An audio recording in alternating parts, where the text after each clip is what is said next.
Why did Brazilian President Lula endorse BYD's factory while fasting, delivering a 10-minute speech on an empty stomach at the BYD factory, proclaiming, "This is the most unforgettable day of my life"? A head of state publicly endorsing a foreign company, a soft sell platform, and even postponing lunch. This is unprecedented in global political and business history. Is Brazil truly unable to survive without Chinese enterprises? This is far from simple commercial cooperation. BYD is executing a strategic play best described as full-spectrum industrial acquisition or bottom fishing. While global automakers remain fixated on the product export mindset, BYD has leaped out of the traditional framework. Where competitors are content with selling finished clothing, BYD directly integrates the cotton fields, textile mills, and tailor shops, even proactively exporting a dedicated industrial talent training system.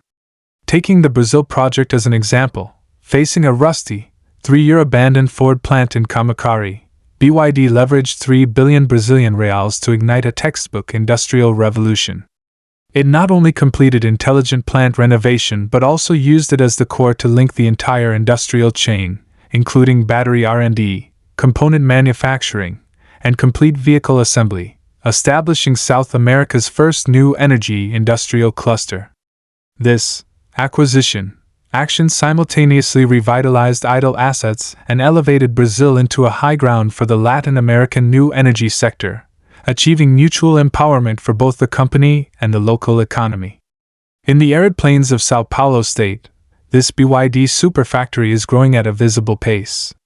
The $1.4 billion investment funds a modern production line running day and night, where the 4 major processes, stamping, welding, painting, and final assembly, interlock like a precise industrial juggernaut.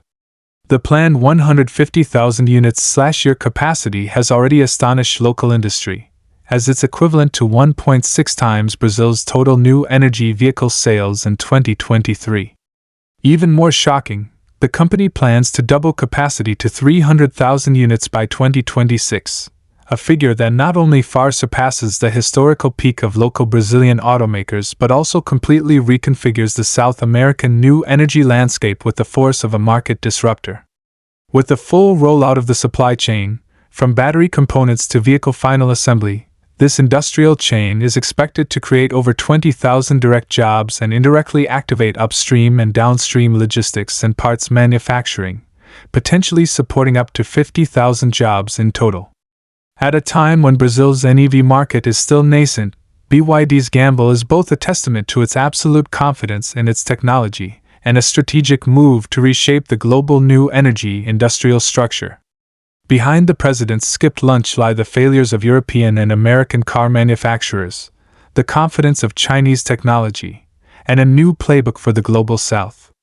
The following sections peel back the 3 stunning secrets of this grand strategy. The fake plays of Western Automakers, billion-dollar pledges, zero substance after Brazil reinstated the 35% import tariff on electric vehicles in 2024. A major shockwave hit the global NEV chessboard. European and American traditional giants, however, acted like leopards sensing an opportunity, immediately dropping bombshells of multi-billion-dollar investment plans. General Motors was first to announce a $1.4 billion Brazilian electrification commitment, followed by Volkswagen's $1.8 billion investment pledge, and Stellantis generated media frenzy with an enormous $6 billion figure. These grandiose statements briefly sent the new energy sector on the São Paulo Stock Exchange into the green. Yet, stripping away the glamorous propaganda, the truth behind the data is startling. Volkswagen's $1.8 billion plan is being rolled out at a snail's pace, with funds phased over 4 years, reaching full investment only by 2028. Furthermore, over 60% of the budget is tilted toward hybrid models, with negligible funds truly dedicated to pure electric platform construction. Toyota is pursuing an entirely different path, investing heavily in the domestic ethanol fuel car industry, leveraging Brazil's mature sugarcane ethanol supply chain to pursue a circuitous national salvation with biofuel technology, completely avoiding the pure EV track. Most intriguing is Stellantis, After the $6 billion investment declaration, they consistently evaded media questions regarding the timeline for launching electric models, either committing to specific production vehicles nor releasing capacity plans. This investment feast seems more like a carefully orchestrated capital market performance. In contrast, BYD broke ground in July 2024 and built a complete industrial cluster, integrating its blade battery factory, vehicle production line, and R&D center. It aims for a 150,000 unit annual capacity immediately upon launching.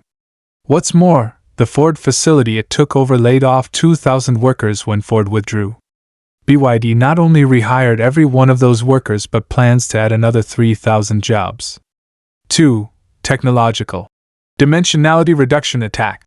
The West simply can't compete. Lula's praise for Wang Chuanfu, BYD CEO, as a top technical pioneer was not an exaggeration. BYD is not exporting outdated technology to Brazil, it's deploying its core, proprietary systems. This includes a specialized battery thermal management system for tropical climates, ensuring range stability even in 40 degrees Celsius heat, and 642 kilowatt-hour blade batteries enabling electric buses to run 350 kilometers with fast charging, resulting in operating costs 70% lower than diesel vehicles. Look at the Western players. Volkswagen's electrification in Brazil is still ethanol-enhanced hybrids, essentially internal combustion engines in a new shell. Toyota's new energy solution is the ethanol fuel car, which avoids the trouble of building charging infrastructure altogether. More tellingly, when Brazil sought to establish domestic battery production, European and American companies all kept their distance. Only BYD established a battery factory in Manaus as early as 2020, with an annual capacity of 54,000 modules, and is actively helping Brazil formulate battery production standards. For a long time, Western automakers maintained a technical moat based on first-mover advantage, positioning themselves as technologically superior. However, when they tried to copy and paste their standardized product and technology systems into emerging markets like Brazil, they suffered from severe localized incompatibility. Brazil's complex geographical and climatic conditions, e.g., high heat and humidity, a high proportion of unpaved roads, uneven infrastructure, insufficient charging station coverage, grid instability, and consumers' stringent demand for cost-effectiveness caused their premium technical solutions to repeatedly hit a wall. In contrast, BYD's winning strategy is to build a complete technology scenario demand closed loop. To address the pain point of inconvenient charging in Brazil's vast interior, BYD launched high-range hybrid models and portable charging solutions.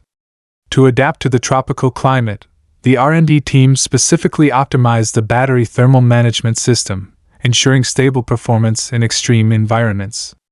This ability to translate laboratory patents into implementable solutions means BYD is not just selling products but exporting a systemic solution encompassing technology plus infrastructure plus service. 3. The subversion of the dignity economy.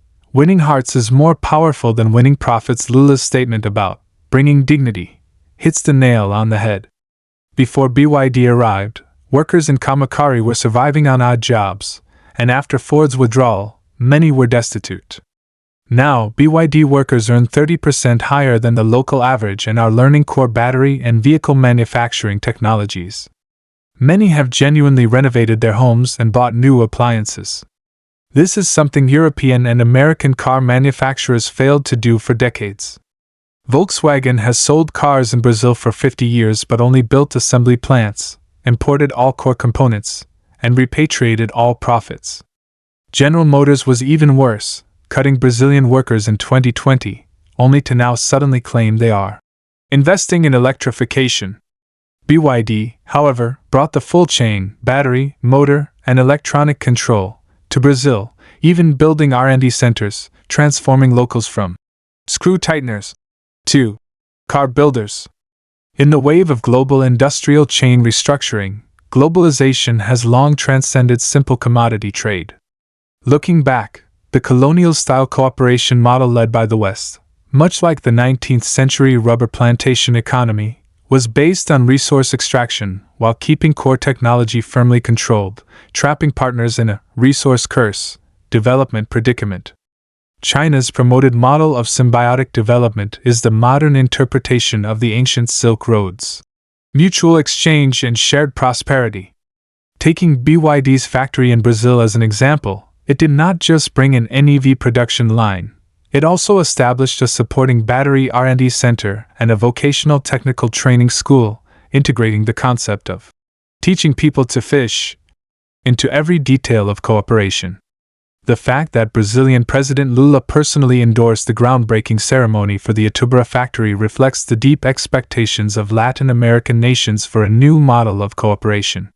When Brazilian workers master core battery assembly processes through technical training, and when local enterprises form supporting clusters around the new energy industry, this blood-generating cooperation gives ordinary people the confidence to earn dignity through skills. As Lula said in his speech, "This is not a handout, it is a revolution allowing southern nations to regain control of their own destiny." This philosophy, focused on technological empowerment and shared development, is reshaping the path of solidarity for the global South, transforming common prosperity from a vision into a reality.